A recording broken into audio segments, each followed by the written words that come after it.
So a lot of time they have a lot of pushback on, well, let's try not to use herb during IVF, even though you can see an obvious result in what it does in egg retrievals and transfers in the success rates. So a lot of times it's not necessarily the patient, a lot of times also educating the physicians as well. Right. They helped us because they were benefiting so much from the acupuncture and the herbs and the bedside manner. I think that's another important part that we provide, being the ones who have a little extra time to listen and to provide lifestyle counseling, things like that, the empowerment piece, right?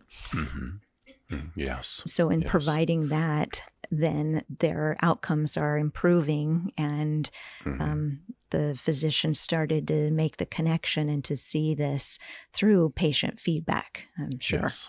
Yes. Yeah.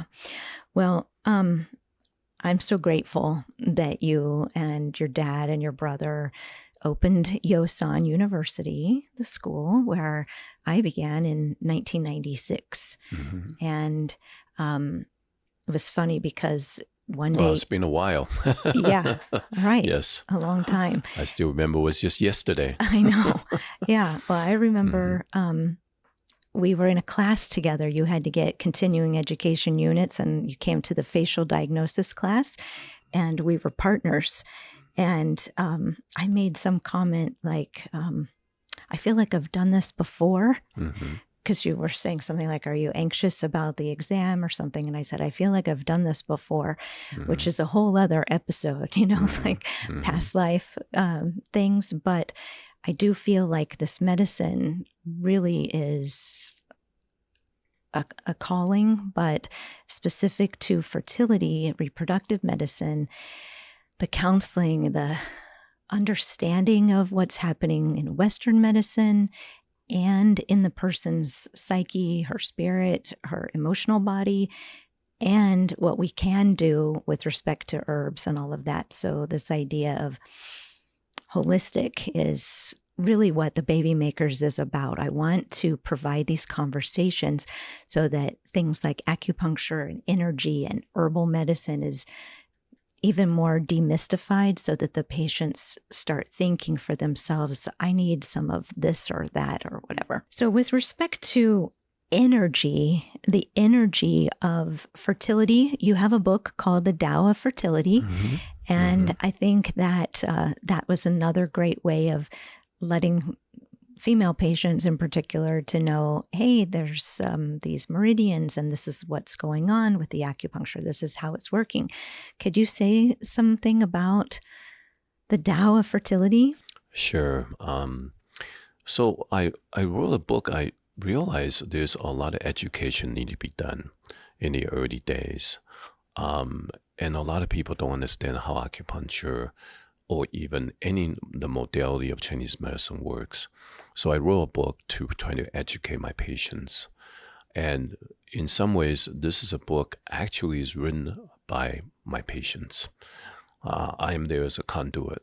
They are the one that actually helped me to create this book. So to start with, we interview many patients. And really what I wanted to do is I don't want this book just be a voice of me.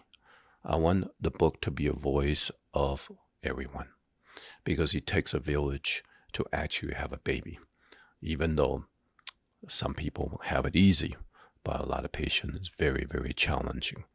So I decided that a lot of people who have a lot of experience going through this medicine needs to reflect on what is their feeling and what's their results and what kind of challenge they go through as they go through not just this medicine, but go through trying to get pregnant.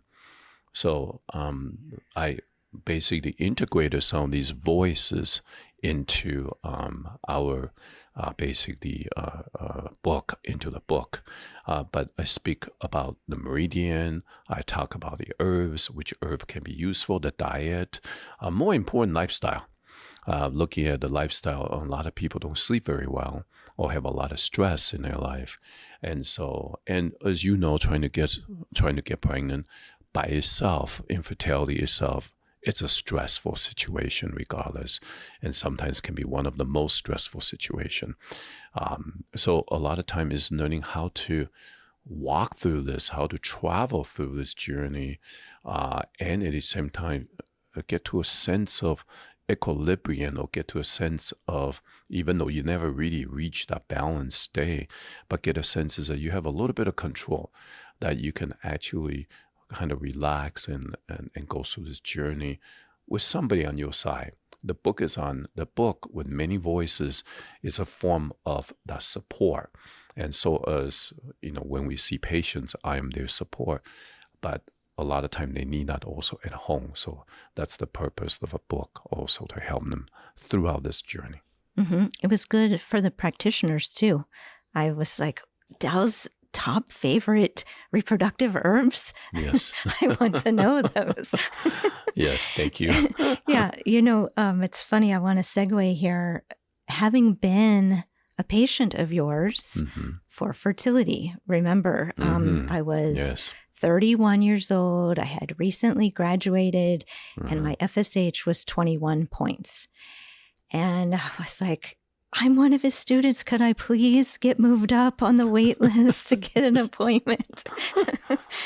But anyway, I did get in to see you, and you said something that changed the course of my fertility destiny. So I need to say it here. Because I had that diagnosis of early menopause. You said, Danica, if your body is programmed to do an early menopause, then it's going to. Stressing out about it is going to take it there even faster. So I took that and moved it in the opposite direction and thought, well, then I can slow it down. If I can speed it up, then doesn't it stand to reason I can slow it down? So I started more acupuncture, more qigong, more healthy eating, and better sleeping, all of that.